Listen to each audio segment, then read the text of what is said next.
You guys want to know what a real estate agent scheduling looks like? Stay tuned. We're going to hook you up, and you're going to find out. If he could ride away you do, I'd take him back. My name's Fabian Vargas. And I'm Pamela Vargas. FP Vargas Show, FP Vargas Group with SVR Realty. All right, guys. So, how do I start this? The life of a busy entrepreneur, of a busy realtor, of a busy anybody that owns a business and that's undergo running around, life insurance agent, anybody in finance, a blue collar contractor, landscaper, you name it, they have to be on a schedule. Because if you're not on a schedule, how the hell are you going to know where you're going? You're just probably going to be running around in circles thinking you're being productive because you're busy. And just because you're busy doesn't mean you're being productive. Right. So that's the key right there. Just because you're busy doesn't mean you're being productive. Right. So you really have to differentiate the two. Yes. And this is why having a schedule, writing things down to what the most productive or money-making ideas or things that you need to do, that's the best schedule to have. Right, yeah. So, I mean, I'm sure in the beginning when you started in real estate, they told you what? Keep your schedule, keep your schedule, keep your schedule. Make sure that all the slots are packed. Make sure you're always doing something. But by the end of the day, by the end of the week, did you make any money? No. I mean, what is the point of keeping a schedule, making all this, putting everything, filling all the slots? But what are you filling the slots in for? Like, are you filling in the slots for money-making, productive things, or just filling the slots just because you want to stay busy? Right. Doesn't make any sense, like she said. It doesn't mean because you're busy, you're being productive. So that's why you keep a schedule. So Pam and I have learned to keep a schedule, and it didn't happen overnight. No, it took a little while. Every day it's going to stay the same, but of course every day you're going to have some tweaking because you never know when you're getting an appointment. You never know when you have to go all the way across town. You don't know what phone call you're going to get. So, of course, you want to keep to a general schedule and keep to it as much as possible. Of course, there are times where you're going to have to tweak it. Yeah.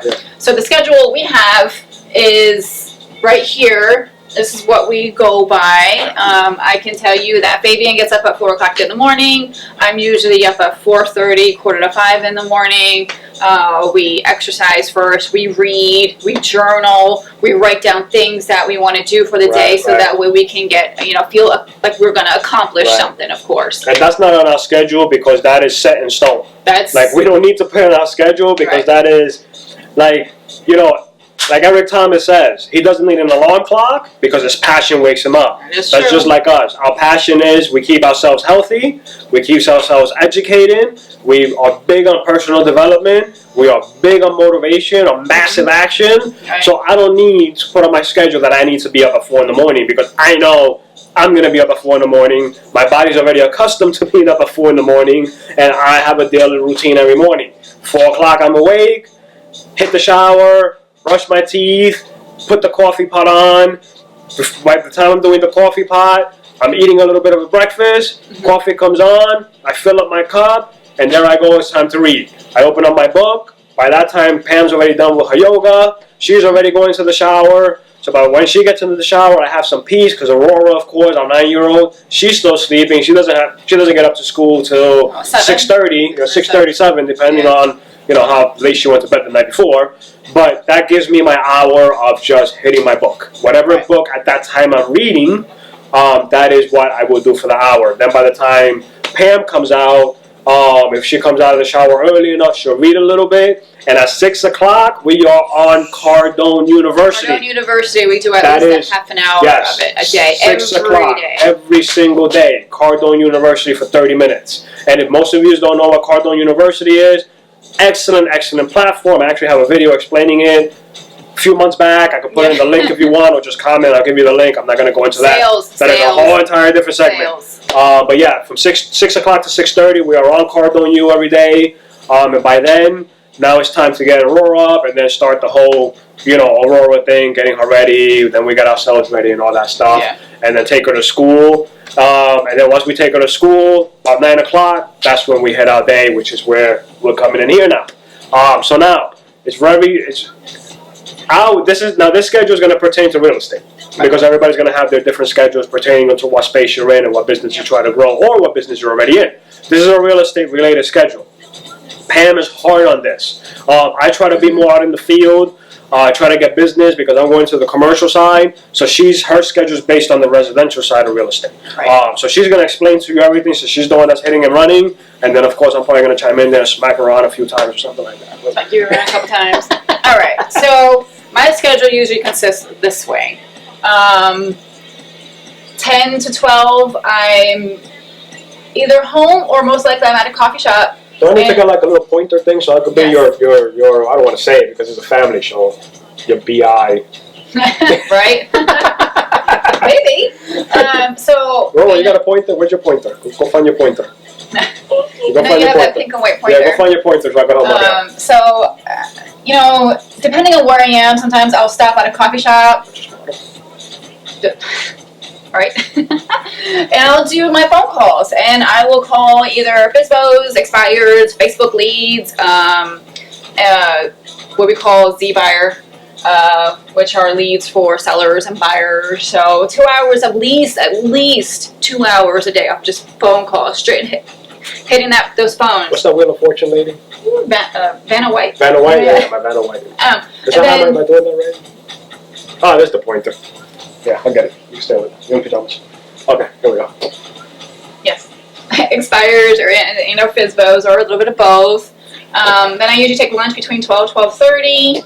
And then again, 12:30 to 2, I'm out and about in the community, either door knocking, talking to people, and depending on where I am, I have to be back here by 2:30 so I can get Aurora from school. So I'm with Aurora from 2:30 to 4 o'clock, helping her with her homework, getting her ready for dinner. With that said, now that you said it, I don't mean to interrupt, but with that said, how important is it? I mean, is it really impossible to be a mom and to run or grow your own business? Is it really that impossible? It's not impossible. Because you just incorporate Aurora in all this. Right, absolutely. You have to. There's other people that have kids that are making it happen. I mean, granted, we only have one, but we come across a lot of business people, especially women. Right. Have 2, 3, 4 kids. They're killing it out there. Yeah, they're killing it, man. There. So this is why scheduling is so important. Right. Just schedule it in. Because if you don't schedule it in, a lot of people are like, man, you're so, you're putting your family, second because you're putting them on a calendar. Well, yeah, you got to put them on the calendar. You have to. Because if you don't put them in the calendar, then what's going to happen when you are, in back of your mind, you're like, okay, today I'm going to take her out to the park. Or I'm going to take the kids to the park. Or I'm going to take them to lunch. Or I'm going to take them to dinner. Okay, it's back of your mind. But what happens when that time slot comes, you never put it in your calendar, and something comes up business related. Right. Now you completely forgot about the kids, you completely forgot about lunch, you completely forgot you were going to do something, and now here comes the kids. Mommy, I thought we were going to go to the park today, or Daddy, I thought we were going to come to the park today. Oh, man, I forgot. Or I got something that came up. All right, what is worst? All right, putting your family on a calendar so you have that slot, no holds barred, that is exactly what you're doing unless an emergency came up, or not putting it on the calendar, forgetting, and then now you got to shoot the kid down because you couldn't take him to the park because you forgot. Right. Put him on the calendar. So I always have something on the calendar for Aurora, of course. This is very important to me, being that she's our only child. So it is very important to have family time on the calendar. So after I get her ready for 5 o'clock, again, I'll do some more phone calls. If I don't have an appointment, I'll look at my emails just in case something urgent came through. And then I'm with Fabian a lot of the time between 5 and 6.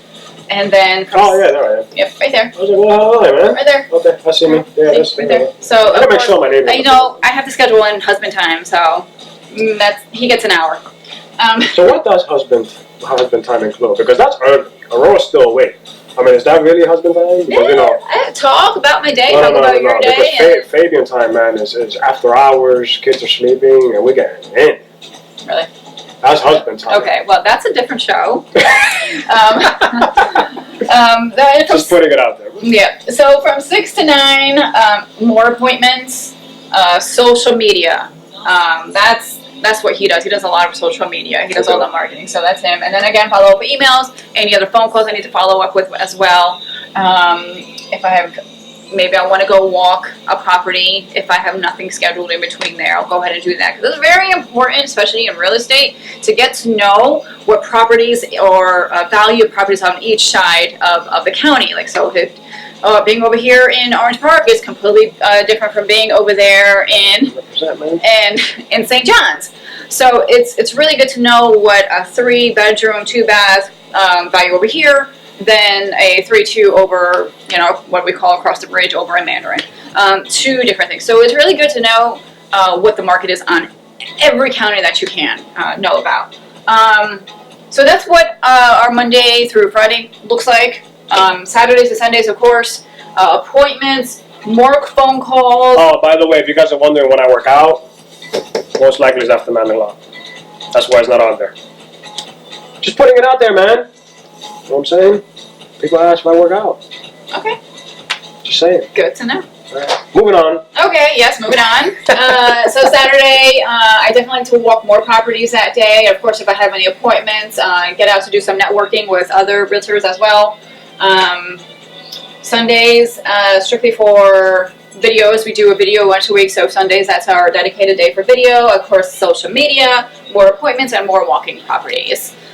So that is my full week schedule for real estate. And of course, like I said before, this could always be tweaked depending on what your day is, because you might just have an emergency phone call where the client saying, hey, a pipe burst in my house, so what do I do now? So now you got to go scrap everything that you had on the schedule and get to that client. So with that point, what happened? You wear a badge to show it, man. Not to put your hair over it. Sorry. So with that said, what you just said, so what happens if a client does call you, because we have had clients, ironically, coincidentally, actually have called us with a pipe bursting that we had to run to. All right, so now you got 10 to 12, you got it scheduled for calls. So you got 2 hours of call time that you know you got to put in, because obviously you need a certain amount of calls in order to get a certain amount of appointments, in order to get a certain amount of kitchen time, in order to get a certain amount of listings. So with that said, a client calls you, you run to their house, make sure everything's okay, and that takes you an hour. Okay, so you 10 to 12, and now from 10 to 11 you're with the client, now you have 11 to 12 left. So you were supposed to have 2 hours of your day for calls, now it just dropped down to an hour. What do you do? So whatever you erase, you replace, is what I say. Good deal, man. Whatever you erase, you replace. Right. Love it. So I know. Drop the wand. So what I can do from here, instead of follow-up emails, I will take an hour here to make more phone calls, like from 6 to 7 or 5:30 to 6:30. I'll go back on. Listen, here's the deal. You want to make phone calls until you get an appointment. Do not get a phone until you get an appointment. You want at least 10 appointments a month, at least. So get on your 10 appointments a week, man. That's how we used to do the life insurance. 10 appointments a week. I mean, I know real estate is different, but when I was in life insurance, the rule of thumb was 10 appointments a week. And actually, they shot for 20 appointments a week. If you can get 5 appointments a 20 week. kitchen time. 20 appointments of kitchen time. We used to call it kitchen time in life insurance, because we sat down at the kitchen table. 20 appointments a week would lead to at least 3 contracts. See, in real estate, you don't want to sit at the table. Oh, I know that. I know. That's why I said life insurance. Yeah. I know. That's why I said life insurance. It's more of where the client's more comfortable. Right, so here's the thing with that. When you want to sit down and do business, yes, sit down at the table. If you want to just sit down and really talk about the home and, what they think about their home and go for all the little details, so you want to sit in the living room on the couch and get more comfortable. Right. And then get to business, you go to the kitchen table. What's different with commercial real estate, man? Commercial real estate, we don't go to somebody's house, sit on the kitchen table. We do things at the country club. We do things at the high-end restaurant. That's where we make our business. Or we do it at their office or our office during the day. Right. So of course not a kitchen table. It depends on the space. Yeah. It's a business. Commercial's business like that. So it's compared, but that's a whole different show. Right. We'll talk about residential now. But no, I understand. Yeah, that was just a life insurance. Yeah. Told you I'll smack her before the show ends. So, yep, that's our schedule. Let me know what your schedule is. I would love to know. Yeah. Shoot us in the comments. Take a screenshot of it or something like that. We'd love to see it. Just take a screenshot, put it in the comments. Maybe give us some tips. We could tweak it. Help you tweak it. Whatever it is, man. Absolutely. We'd love to hear feedback.